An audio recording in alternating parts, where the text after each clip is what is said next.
પૂર્વ મેયર અને પૂર્વ શહેર ભાજપના અધ્યક્ષ આદરણીય શ્રી ધનસુખભાઈ ભંડેરી,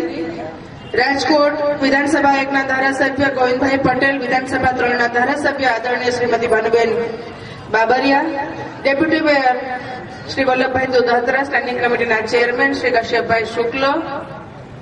આ કામા અશ્વ શો માટે જેમનો વિશેષ આમાં સ્તુત્ય પ્રયાસ રહ્યો છે એવા ભુવનેશ્વરી પીઠના આચાર્ય શ્રી ઘનશ્યામજી મહારાજ, રાજકોટ પીપલ્સ કોઓપરેટિવ બેંકના શ્રી શ્યામજીભાઈ ખૂંટ, તેમજ અમારા માન્ય કમિશનર શ્રી બ્રહ્મભટ્ટ સાહેબ, અને આ ઇવેન્ટને ખૂબ જહેમતથી સફળ બનાવવા માટે મહેનત કરી રહ્યા છે એવા યુવા તરવરિયા સમાજ કલ્યાણ સમિતિના ચેરમેન ભાઈ દેવાંગ માકડ, મંચસ્થ તમામ મહાનુભાવો, અહીં ઉપસ્થિત રાજકોટના કોર્પોરેટરશ્રીઓ, અશ્વ પ્રેમી નગરજનો, તેમજ કાઠિયાવાડ અને સૌરાષ્ટ્ર ગુજરાતમાંથી પધારેલા અશ્વપાલકો, આપ સૌનું રાજકોટના આંગણે ખૂબ ખૂબ સ્વાગત છે. આ મેગા કામા અશ્વ શો માટે ઘણા વખતથી આચાર્ય ઘનશ્યામજી મહારાજ, કાઠિયાવાડી મારવાડી અશ્વપાલક મંડળી, તેના તમામ મિત્રો, યુવાનો વગેરે અનેક વખત રજૂઆતો કરતા હતા. ત્યારે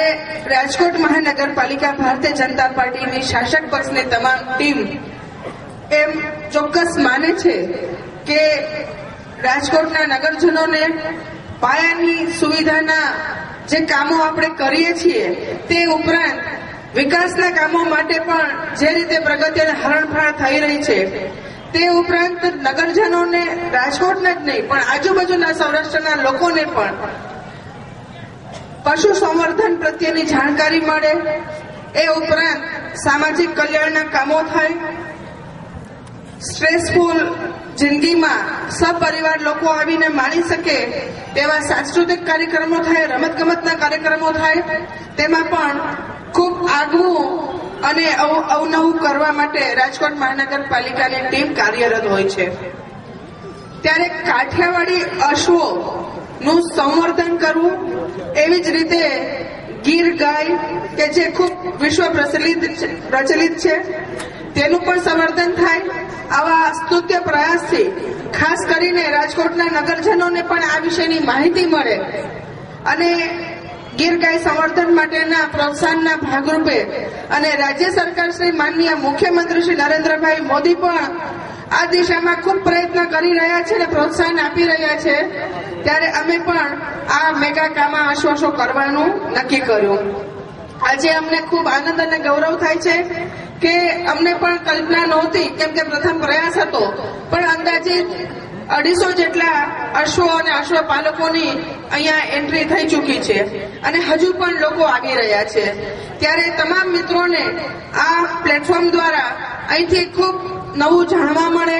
તમને લોકોને પણ અહીંયા જ્યારે અંતિમ દિવસે હરાજી થવાની છે ત્યારે અશ્વનું વેચાણ પણ થવાનું છે, એમાં પણ સારું પ્રોત્સાહન મળે અને રાજકોટના નગરજનો વિશેષ કરીને આ કાર્યક્રમનો લાભ લે, આમાંથી જાણકારી મેળવે એવી પણ હું અભ્યર્થના વ્યક્ત કરું છું. ફરીથી આપ સૌનો ખૂબ ખૂબ આભાર. ભારત માતા કી જય.